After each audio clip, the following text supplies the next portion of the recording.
we can do introductions and then we'll do our thing. I'm Kathy Scott. I'm a professor at Coastal Carolina University and the Associate Dean of our College of Education and Social Sciences. I oversee our assessment and accreditation work for all of our licensure programs. And I am going to be presenting with Reginald Williams today, who's going to take the lead. You want to do your introductions and share your screen? Good afternoon, everybody. I'm Reginald Williams. I'm at South Carolina State University. I'm currently a professor and early childhood coordinator of our baccalaureate and our master's programs. I also serve as the college's director of assessment, which means that I do all this assessment report stuff, and everybody thinks that I know all the answers, and that's absolutely not true, as I keep telling them. And I'm also finishing out my last few months of being on the NEYC governing board for National Association for the Education of Young Children. And I served about 10 years on the Early Childhood Associate Accreditation Commission and the SPA audit team. So it's just good to finally be here at this wonderful session. I want to thank Jackie. Kathy and I met at CAPE, and I think we just hit it off well. So I just thank her for allowing me to present with her. And I'm going to kind of present first. And despite what Kat says, she's going to present with me because she's going to interject her wisdom with this at being a dean. That's way above my pay grade. All right. And also, she's going to present after me, and it's all going to mesh together. And of course, as you know, at the very beginning, you saw Jessica and you saw Beth present a very wonderful session on the overview of everything. So we're going to talk about it from like an early childhood perspective. It's probably the best thing I can say, an early childhood perspective. So we're going to try our best to ask you to just stop us if you need to stop us. And if you need to say anything, you just let us know. You should see on the screen where it says Meeting NEYC Professional Preparation Standards, Standards and Assessments for Program Reporting. And of course, I'm going to be presenting, and so is the eminent Dr. Scott. So we appreciate you all being here. The whole purpose of what I'm going to give you is to give you a good overview of some of the big questions that you want to have for the standards, and then give you some good tips and understanding about how, when you put together your key assessments in your early childhood assessment, how you need to stick to a good set of rigorous expectations that are in line with NEYC. Of course, as you know, NEYC is no longer a specialized professional association as it was under the CAPE and NCAPE days. They stopped that association 2019, 2020, something along that line. So therefore, state reporting is really the way that we continue to honor that system. So what you did for your SPA reports, if you did the national SPA reports, you do the same thing or somewhat the same thing as you do in the state report as aligned with it, but you still want to use the same principles of how you want to build your assessments. And I'm going to help you through some of that as best I can. So we're going to get started as best you can. And Kathy, you just interject whenever you need to interject, ma'am, of course, as you know. I appreciate that. So this is one type of person that's an assessment person. I mean, this is what a lot of assessment people are like. They have a big mountain of papers as big as Mount Everest, and they don't know what to do about it.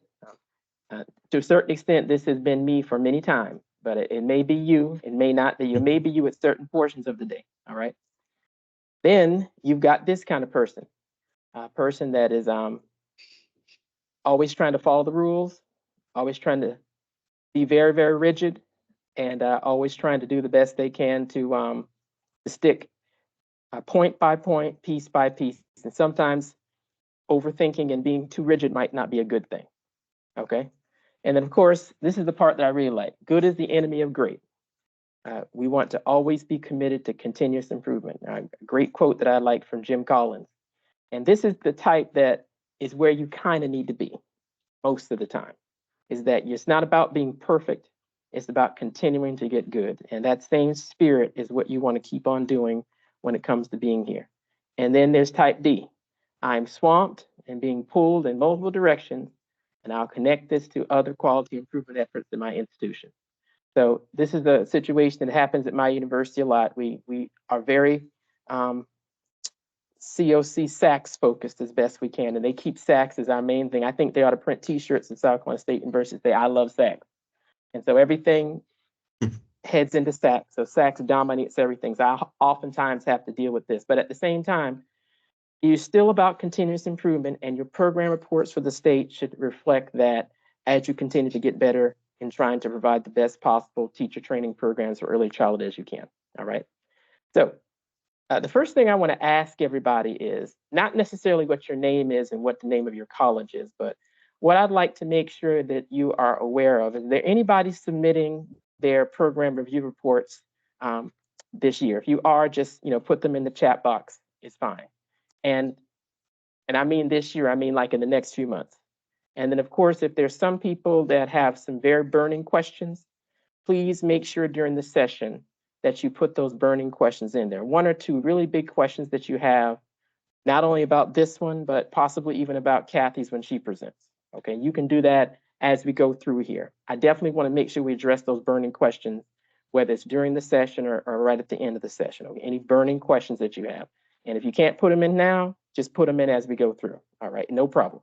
And I'm one of those presenters, ladies and gentlemen, that does not mind being stopped as we do it.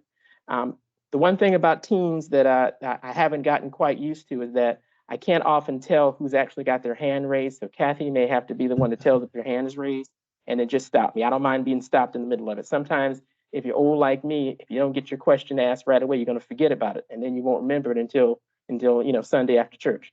All right. So let's see if we can get going down the road. So here's what I want to talk about next is these guiding principles about any kind of early program review reporting. First, you got to be rigorous, but not unduly burdensome. That means that you have to make sure that you're holding to some very tight standards, but you can't be so rigid to the point where it's not going to be something that's implementable and something that you can't meet. So don't be too easy on yourself, but at the same time, don't try to put yourself into a position where you can't meet expectations when it comes to putting down assessments, providing data, providing report tables, and just being too detailed. Don't overdo it, because you may not be able to meet that all the time. There's only so much time you need to be able to do that. And at the end of the day, you are about benefiting children, candidates, and programs. Unfortunately, I don't have faculty here. We're working for these three constituent groups. So at the end of the day, you want candidates to be trained so that they can be trained by a program that is focused on ensuring that each child is taught and has a quality teacher. You also want to promote any articulation you can between your degree programs. So you want to make sure that your assessment not only would be good for your four-year college, but it would also mesh well with any associate degree programs that you are partnering with, so they can see that you are holding to the same rigorous set of expectations. Skipping to the third one, you want to all wait to the fifth one. I want to say you want to link national, state, and community early childhood initiatives. National standards, we don't have any national standards, but we do have an initiative that early childhood teachers are always being reminded about. It's called Power to the Profession. Power to the Profession is a overarching principle of how we need to make sure that we're using programs in order to build professionalism. And it's led to the Early Childhood Professional Credentialing Committee. And that is a national body that tries to see if they can ensure that these standards are perpetuated throughout all states. Link them to those. Link them to the state expectations with South Carolina teaching standards. Link them to your curriculum standards, and link them to anything else that you think might help your program to be all it needs to be in providing the best assessment results to show that you've met all those thresholds. All right. So those are the main things about the guiding principles I want to look at. Let's look a bit further here now. Now, here's a big one that I want to make sure that we're clear about too. Unfortunately, I say unfortunately, NAEYC, in my opinion, and being in this organization 11 years, has kind of muddied the waters a bit when it comes to which standards are used for what. There are three main sets of standards out there: the NAEYC professional standards of competencies for early child educators, the ensuring quality in early childhood education professional preparation programs, and then there's the early learning program accreditation standards. Now, for those that are not familiar with, those things sound like almost the same thing. They all sound almost exactly the same. But the one at the top is the set of standards that you should use. I've seen program reports that use the other two, but the NAEYC professional standards and competencies for early childhood educators, the 2020 version, is the updated version to the one that we have been using for the last 10 or 15 years for our SPA reports. The 2010 version was the last set, and now the 2020 edition, which now has birthed this set of standards outside of the SPA CAPE accreditation world. That's the one that takes the place of the old 2010 standard. You use those for state reports. The second set you see here, the Ensuring Quality in Early Childhood Education Preparations Programs. If you ever see that one out there, those are the standards that are used if you decide to seek NAEYC accreditation. NAEYC has their own accreditation program that they've used, that they've replaced the SPA reviewing part for, more or less. That's what they focus on, and you can do that, but that's the set of standards you use for that. The last set is used for state programs. Now, why am I saying that? Because I've seen where programs that go up for state review have used all three of these. Some have used the first set, some have used Ensuring Quality, even some have used the Early Learning Program accreditation standards. But when you do your program report, please make sure that you use the first set, NAEYC Professional Standards and Competency. And you know it's the right one because it's labeled Standard 1, Standard 2, Standard 3, 4, 5, 6, and then 7 is the field experience one, okay? And I'm going to show you basically what they are. You might know what they are, but it helps to have some overarching questions, because at the end of the day, you got to ask yourself, what should tomorrow's early childhood educators be able to know and be able to do at the end of the day? Because then if they're able to know these things and if they're able to do these things, but by the preponderance of evidence, you'll show that these guys and these girls are ready to provide high quality instruction for 2024 children, all right? Remember this about these preparation standards. They're all learner-centered. So make sure that you think that they're focused on student performance. They're competency-based, meaning that they are linked to certain competencies that you should have articulated and weaved throughout your key assessment. Make sure that they reflect in the current research and best practices, which they are all the time. It represents also a consensus from the field. So this is the way that the field feels about most things. Everything is not perfect. It's just this conglomerates everything that everybody thinks and can agree on. And of course, they're aligned with the CAPE standards. So again, like I said, these are the ones that are the successors of the old 2010 initial professional standards that you used to use when you did your SPA reports. And it creates a framework.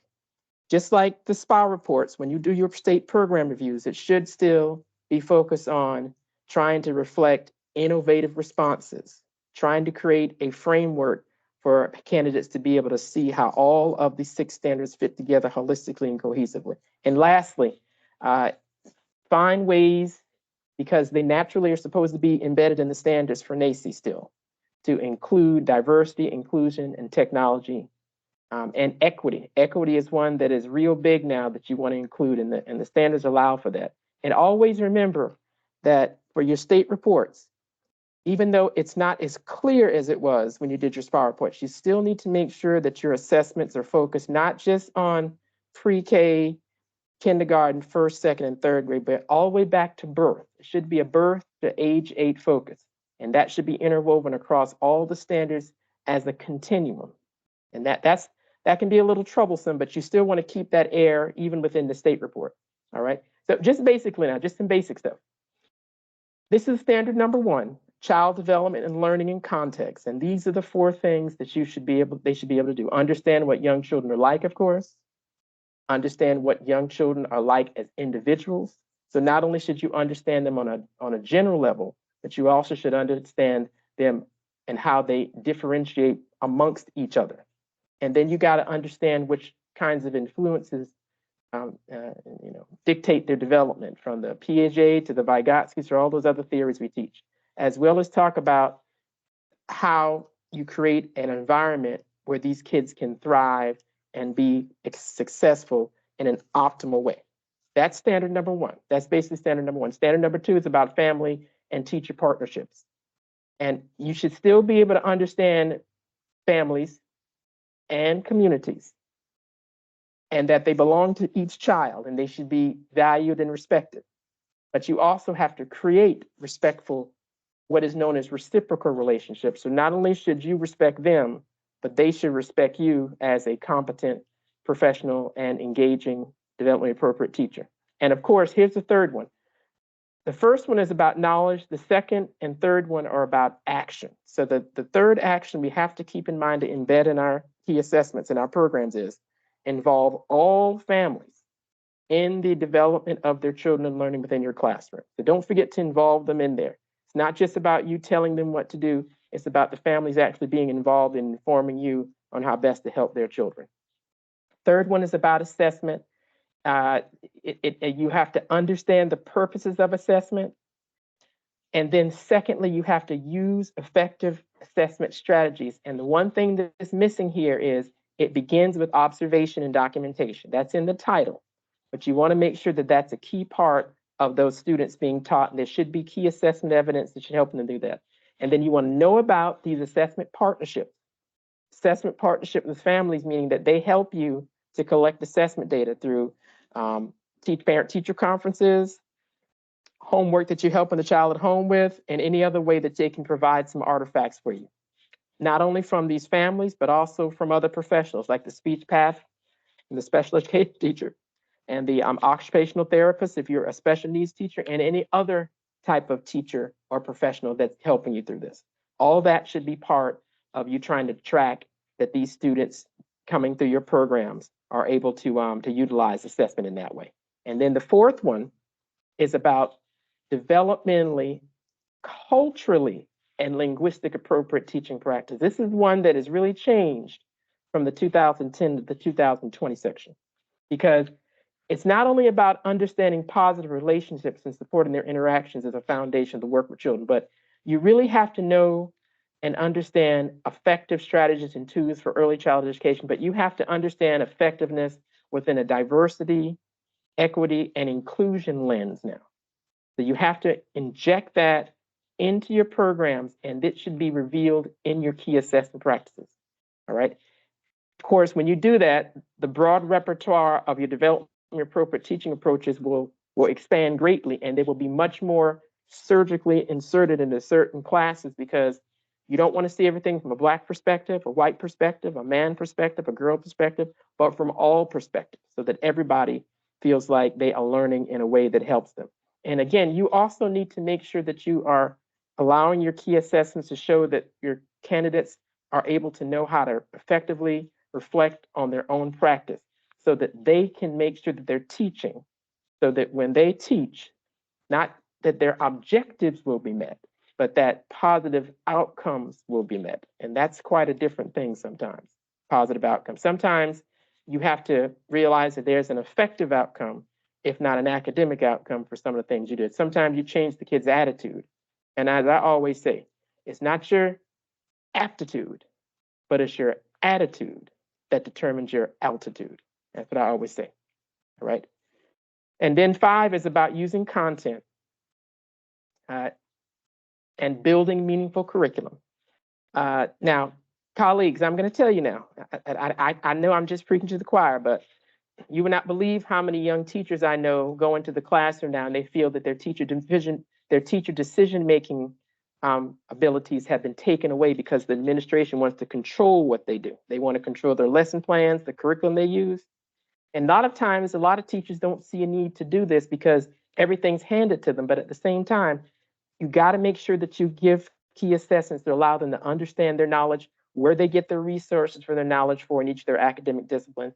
They got to understand all those central concepts. You know, in 3rd grade, it's a lot of math and science teachers, and then there's some ELA and social studies teachers. They differentiate that, but at the same time, they need to know content in all those areas.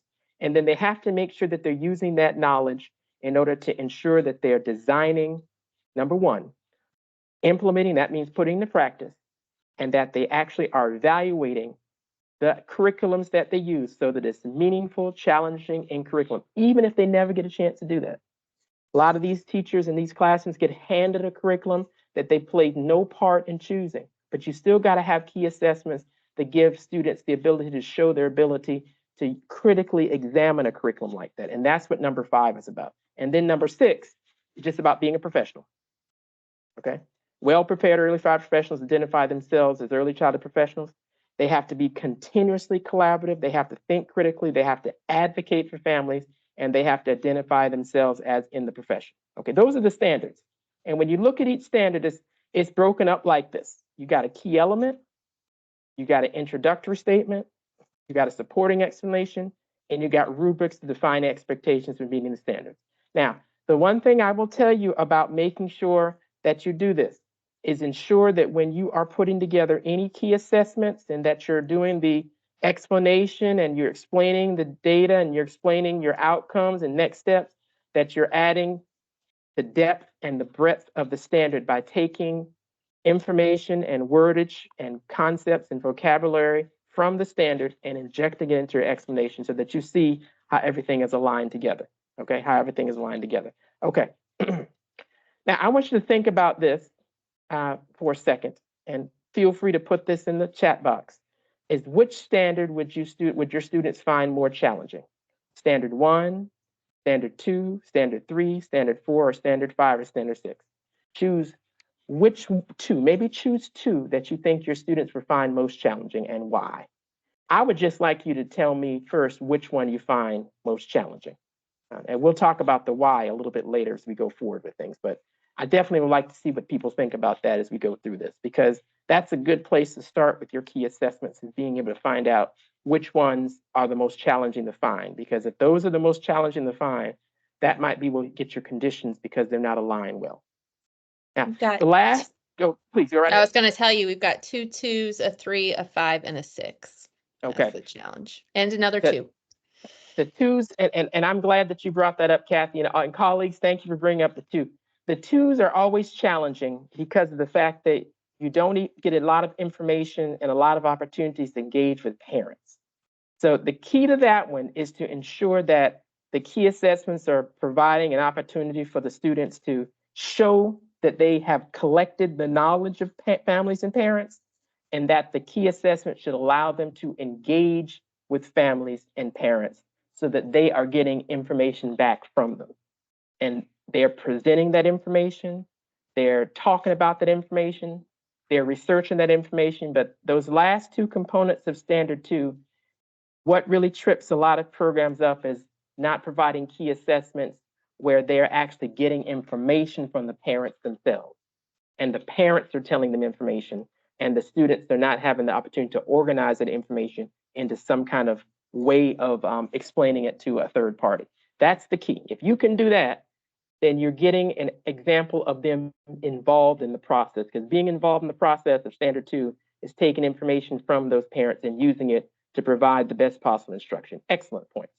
Excellent points. Thank you, everybody. Now, the last thing I'm going to talk about for the next 5 minutes, I guess, and then I'm going to let Kathy take over for the rest, is I want to give you just a couple of pieces of information about presenting this information for evidence, okay? Whenever you're doing assessments, remember this. Programs that have developed a good system regularly document this candidate evidence regularly. I want to say that twice. That means you do it on a semester by semester basis. So one thing that I don't want you to do is be like I did when I first did mine, is, you don't start collecting evidence until like you're getting ready to do CAPE, okay? But you need to do it every single semester, and it's a bear. But if you do that, that's one of the best ways to keep your assessments fresh and see what you're doing. And assess all 6 standards. So one thing you want to do for your program report is make sure that you go through each of the key elements of every single 6 standards, and that they all are represented in your program report. Because if they're all not represented, that could get a rewrite or a revision that you'll have to do. All right. And then make sure that all of your key assessments are used with all of your candidates, because that's how you're going to get what you need. All right. So let's talk about a couple of examples, and then I'm going to move on to Kathy. This is an example of a set of instructions. Okay. This is how you should do your instructions. See how short these are? The standards and key elements are the primary focus of the assessment and are easily identifiable and often labeled. As you can see, this is standard 3B.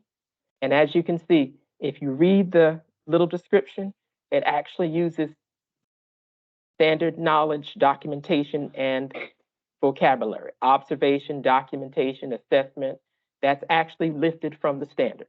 That's what you want to make sure to do, okay? All right. Now, secondly, here's the second thing that I want to show you, is that assessments need to be congruent with the cognitive demands and skill requirements described in the standard. If you look at the first component of a rubric from standard 3A, that's the same standard we talked about from the previous case study instruction, you'll see a detailed amount of information in what meets expectations. Versus the bad example is, it's just talking about you either have 1, 2, or 3 pieces of assessment. You need to make sure that you provide detail and example so that you really are showing what the skill provides, okay? Now, if you look at this third one thing that I'm a very big stickler on that I try to tell my colleagues, and of course you heard this from Jessica and Beth in the first session, make sure that you focus on the quality of the alignment and not the quantity, okay? So make sure that you see how on the first side you have 1 or 2 key assessments aligned with a few standards, but then on the other one you got 3, 4, 5, and 6 assessments aligned with those. It really muddies up the data because you don't know which particular assessment activity is showing students as either strengths-based or weakness-based. The fewer the assessments, the more you're able to highlight where they're not getting the practice they need in that assessment. So I need to change that one. So less in this case is better, all right? And then don't forget that the rubrics should indicate the quality levels of performance, and they should be clearly differentiated. If you look at the blue portion at the top, you can see that there is a lot of detail about does not meet, progressing toward, meet, and exceeds expectation. While at the bottom, it just shows a bunch of points, and that's it. You don't want to do that, because if you have detail, it shows that you understand the depth and breadth of the standard. And then this is my last thing that I'm going to show you. Make sure that you provide meaningful data that supports different data collection processes, okay? So the first one talks about assessment number 1, which does 1A, and assessment number 5, which does 1B and 1C. On the other hand, you really don't know which assessments do which key elements in the second one. It just has a whole bunch of them jump together. You want to differentiate carefully. My thing that I always say that I suggest is you should align as best you can no more than 2 key elements per assessment. Try your best to align no more than 2 key elements per assessment. If you can just stick to 1, then you'll be good at it. The best program reports that I saw had just 1 key element, just 1 key element. All right. Now, that's all that I'm going to cover right now. I definitely hope that if you have any questions, you'll let me know. I'm going to turn this over to Kathy, and Kathy's going to take you through the most important part of this, because she's the guru of this. So just stay tuned, okay? I'll sit here and I'll interject where I need to, but if anybody has any questions, just let me know and put them in the chat box, and we'll try to see if we can do those at the end. Kathy, I'm sorry I took so much time. Take it away.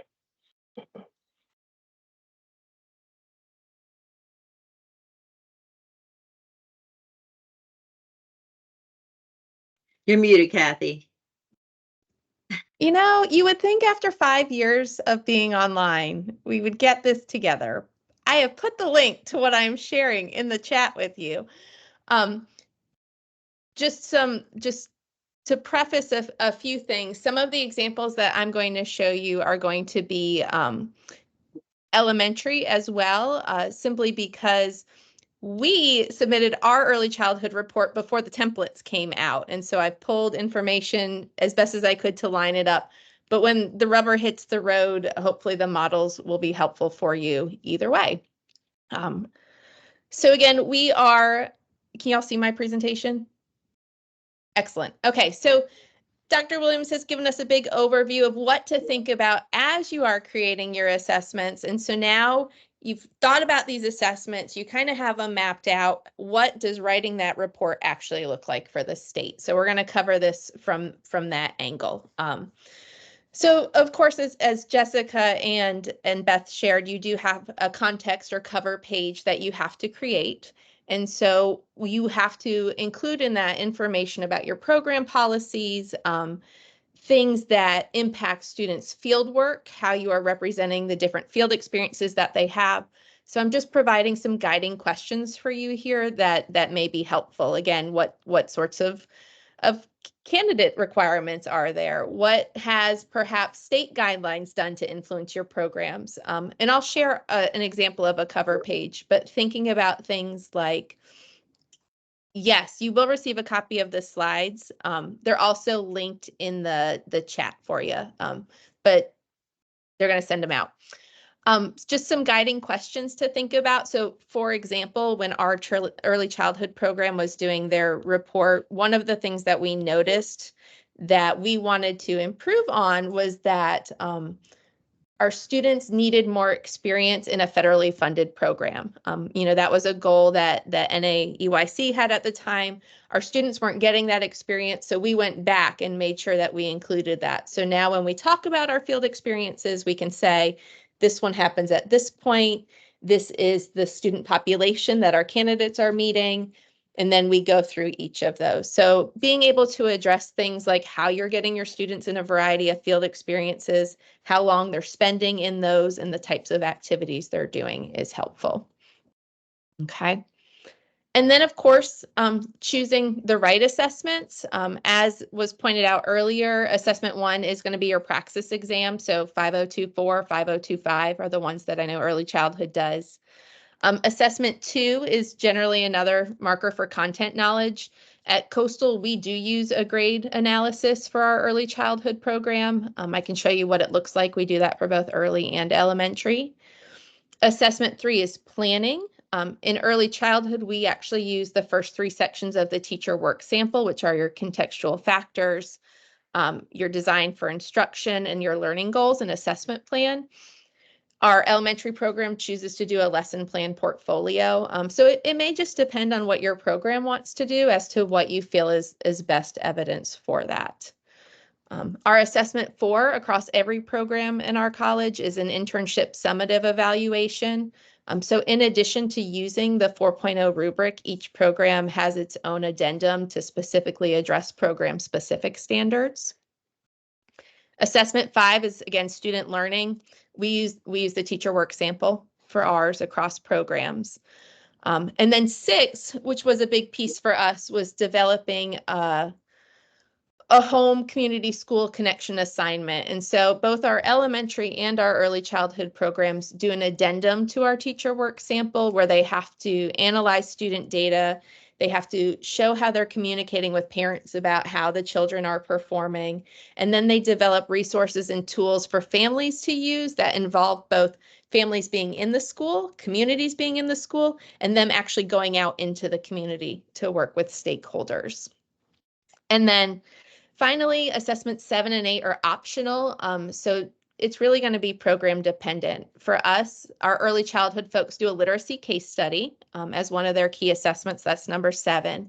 And then number 8 is a developmental observation where they actually go into a field experience. They watch 2 preschool children and they analyze where they are in terms of growth and development based on the behaviors and things that they see during the observation. So again, just thinking about what assignments and assessments are going to work best is important.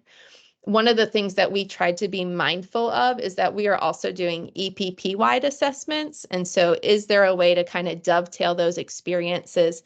So number 1, faculty aren't losing their minds trying to do everything. But number 2, students aren't doing just assessment all day, every day. And so thinking about that balance can be helpful.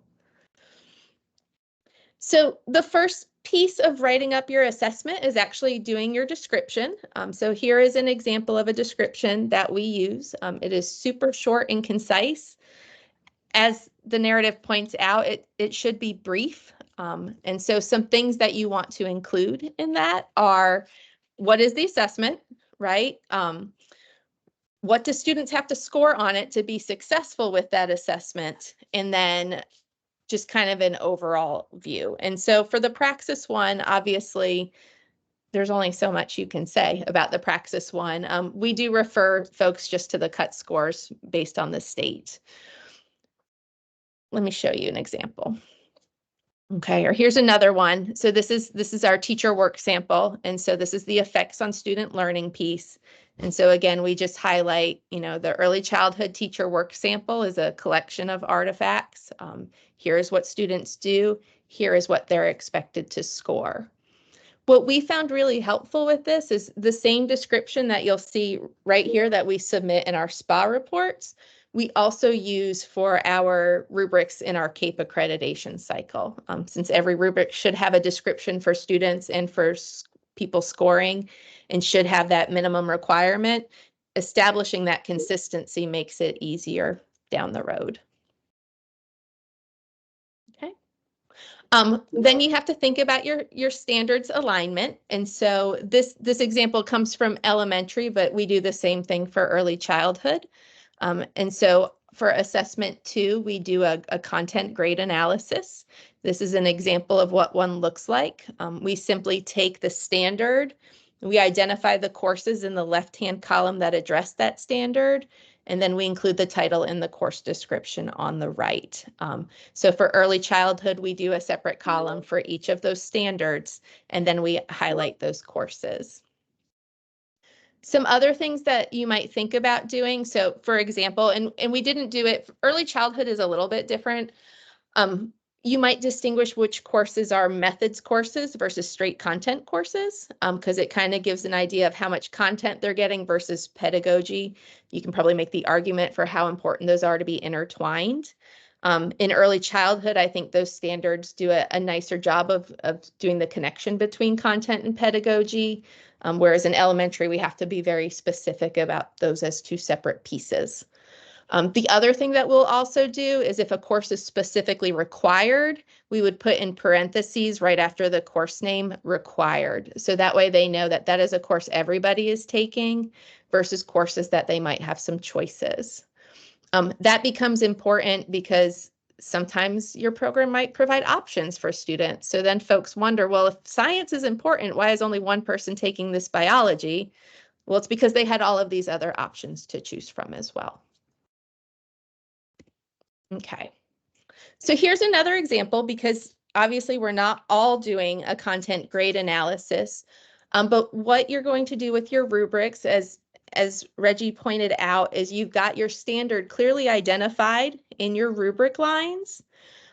You would take the standard, you would put it here, the connection to the rubric, and then just a brief description. So nothing crazy. You don't have to make it super ornate, but again, just showing those connections. And again, it's one standard per rubric line. And then here's another example for you, right? So this is an example from the elementary ed praxis exam, but you could do the same thing with your early childhood exam. So when you go into the ETS website, it can break your categories down so you can see those different subcategories for each test. You can line each of those subcategories up with the NAEYC standard. So that would be here, and then your required score. And again, this information, I just copy. ETS has all of those praxis study guides. And when you pop it open, there's usually a brief description of the exam where it will give you that breakdown in percentages of what portion of the exam focuses on each topic. A question did come up in the last group about, do you do both praxis and PLT in one submission? I can tell you that we do not. We separate ours as two separate items simply because we feel the nature of those tests is different from one another. And so for us personally, that's what we like to do. I don't know, Reggie, if you know if there's a preference, should they keep them separated or grouped together for early childhood? When it comes to the content exam, it just depends on how you want to use your key assessments. The early childhood praxis 2 subject 5024 and 5025 are more content exams. So yep. Oftentimes people have used those in order to show the content assessment.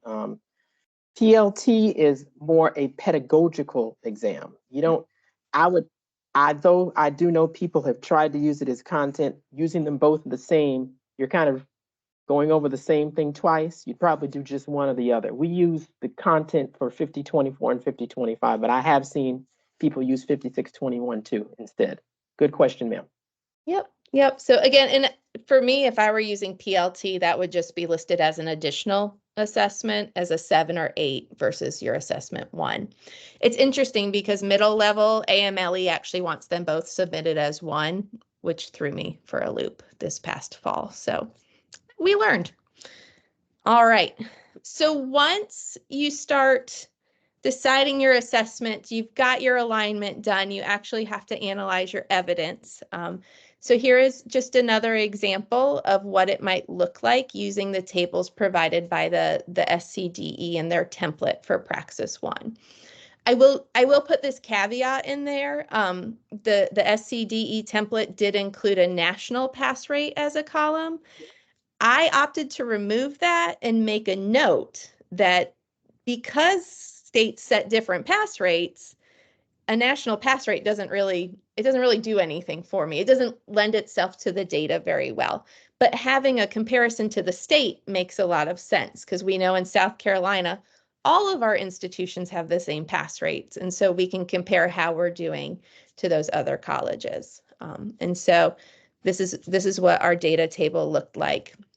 If you have anomalies, for example, if you have a year with no students, then perhaps you just make a note. Data were not provided for this year because we had no students enrolled. Okay.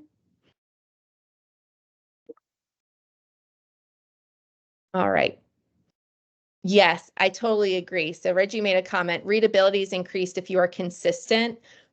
I actually do a better job. I'm comfortable with Excel. I feel like I know how to make a table in Excel super well. So for me, my personal preference is I just open Excel. I use the headers that the state has.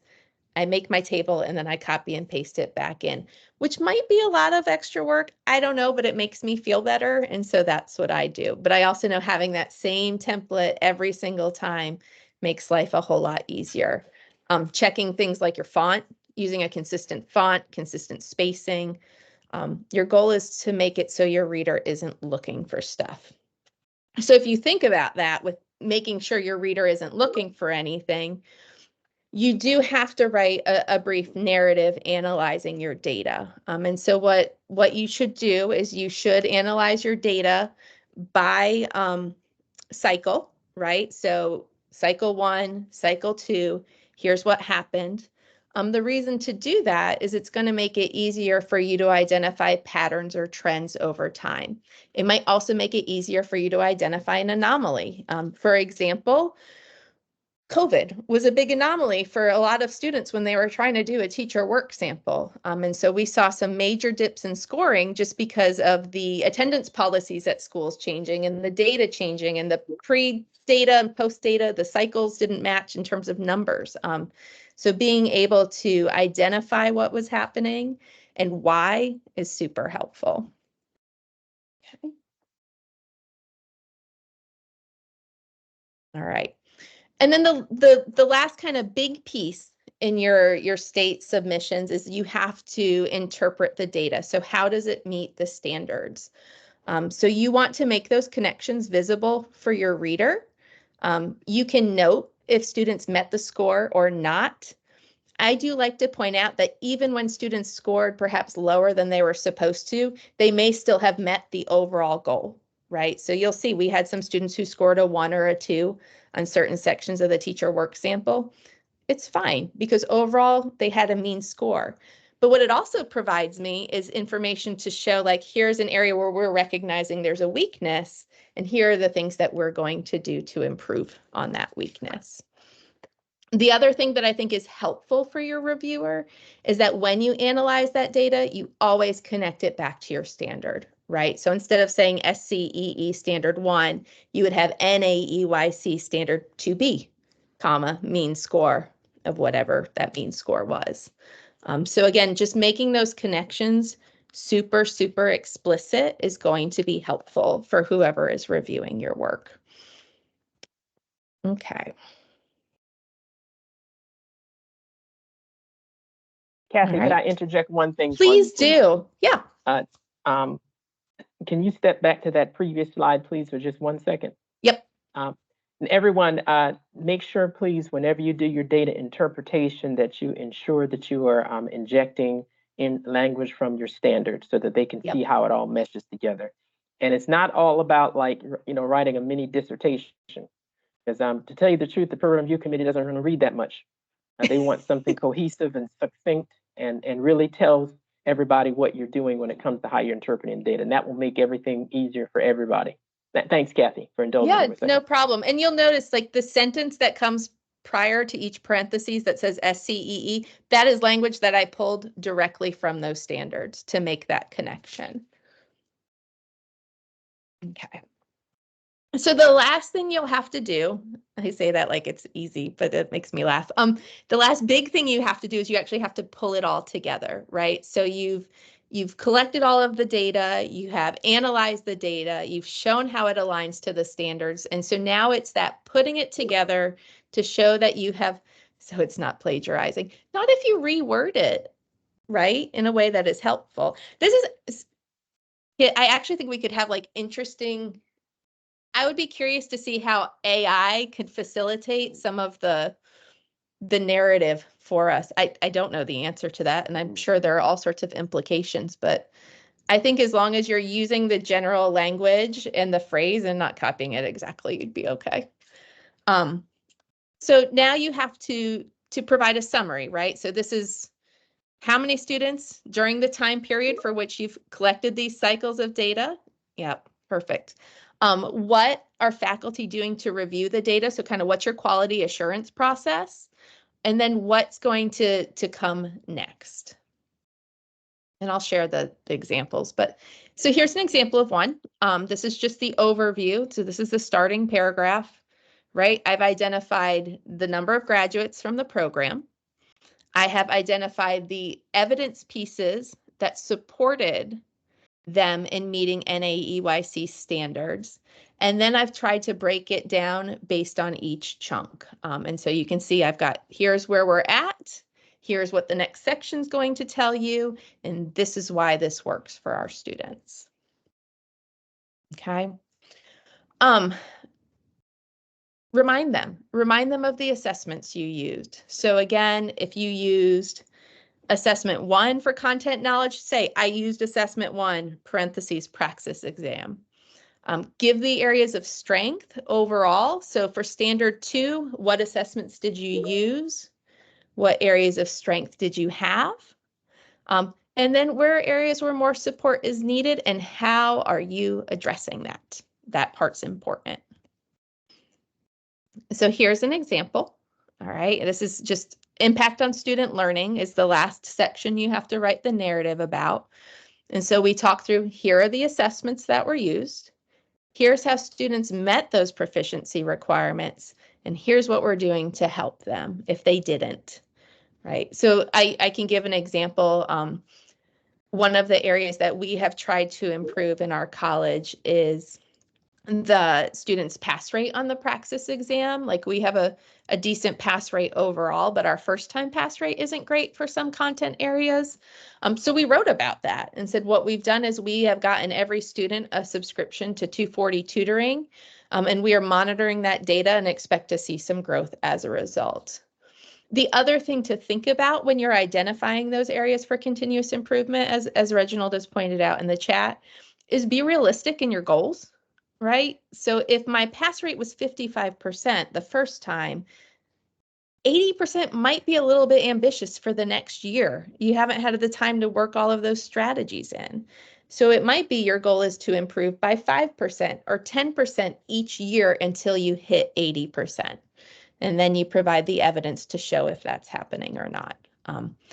So don't do things that, number one, are hard to attain, but number two, you've got to be reasonable with your expectations. I'm going to show you an example of a cover page, if I can figure out how to do that. And then we can take some time. We'll have just enough time for questions. Does anyone have questions while I'm pulling this up?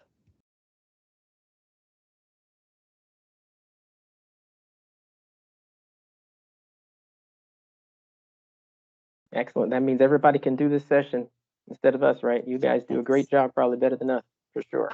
I just have a comment. Can I make a comment? Yeah. This is Kit from Francis Marion University, and I sat through multiple sessions at NAEYC, and this one single session is so much clearer than all of the sessions I sat through in in Nashville in November. So thank you. Oh, I'm glad to hear that it is helping. I feel like we are all in this together, right? So I know I can tell you at Coastal, as the person who writes all of the reports, like we are happy to share whatever we can share. And I think we feel like we have been very fortunate in that, like, I know Michael Ann, she may or may not be in here, but there was a period where we really struggled with one of our addendums. Like we didn't know what to include for the addendum for elementary ed. And I called her and she helped. And so I think we are all here to help each other. Okay, can you all see my screen? Just because I can't see you. Yes. We can Okay. see it. Thanks. So here is just an example. And again, you would adjust it for your standards because it's early childhood. So you would have those specific standards here. And as Reggie pointed out, making sure you use the correct NAEYC standards will be super important. They are linked on the CAPE website. So that's where I tend to go because I have a hard time sometimes finding the new standards. AMLE is really good at hiding them, and NCTE is also really good at hiding them. So that tends to be my go-to place. But here's my context. We actually use the same context across all of our undergraduate programs. So you may also find that asking your colleagues what they've done or seeing what was submitted on your last CAPE report could be helpful in determining what information to include here. Because again, we recognize that one PRC committee is looking at all of our reports. Our goal is to be as consistent as possible. It's also good for our faculty when we have a site visit because we have all been looking at the same information. We kind of just went through, here's the requirements for ADEPT. Here are the requirements for the Code of Conduct. Here are the requirements for program entrance. Okay. Then you have your field and clinical experiences. And so again, here's where we started. Here's how we ensure that we are addressing a variety of schools with our students. And I'll share the link to this for you as well.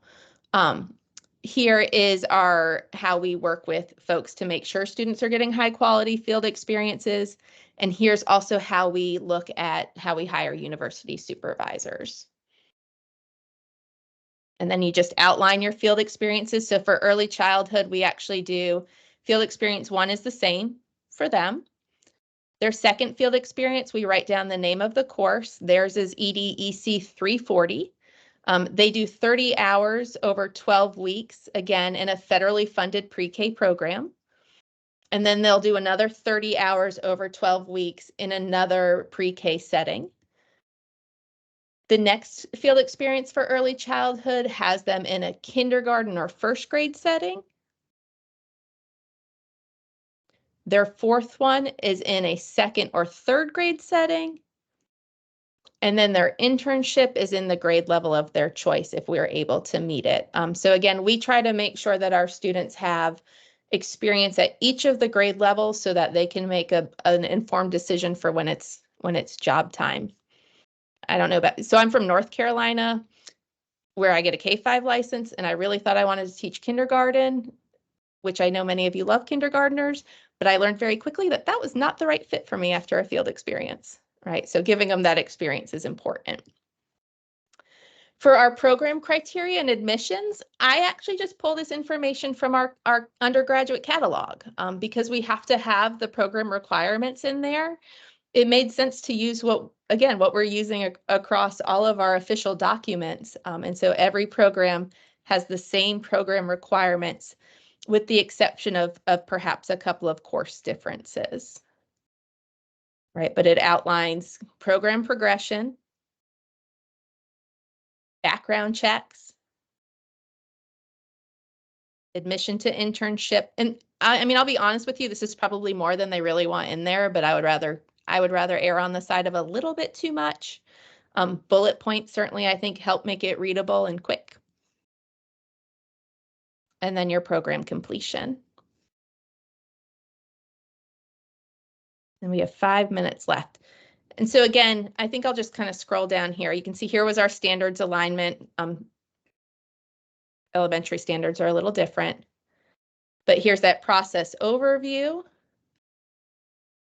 Here's the content knowledge. So again, we identified here are the 5 assessments we use for content knowledge.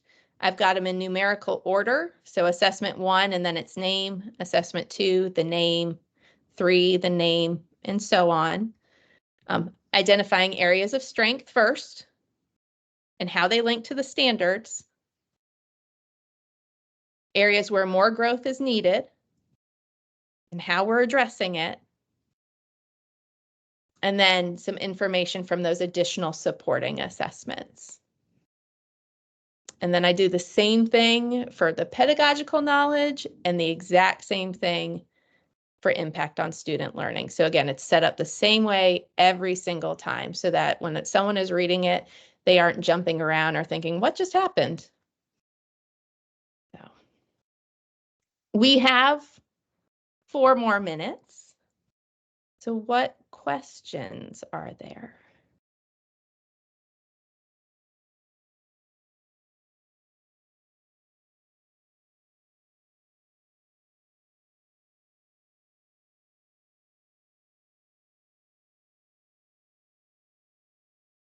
I'm going to put the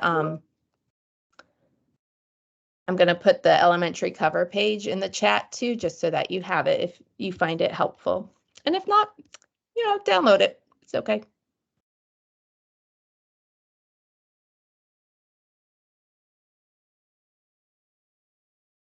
If there are no more questions, I want to say that I appreciate Kathy teaching me some things that I did not know. I appreciate that very much. I know that we have just a few minutes left, so Jackie, Jackie's still in here. I did want to make sure, Jackie, you had a moment to add a couple of words if you needed to add anything about what we've done so that you can, put a button on things. No, I just appreciate you all being here. Thank you so much for your time and your expertise for everyone. I hope that you all found it helpful. I will be sending out a little link if you wanted to let us know your thoughts on today's session. And we will also record all the sessions and send out slide decks and videos as soon as those video recordings are captioned if you want to share this information. But thank you all so much for being here. We really appreciate you. Thanks for all the work you do in our state. Y'all have a good afternoon. Thank you, everybody, for everything. Take care. You too, Reginald. You too. Thank you, Reggie and Kathy. You guys are awesome. Take care.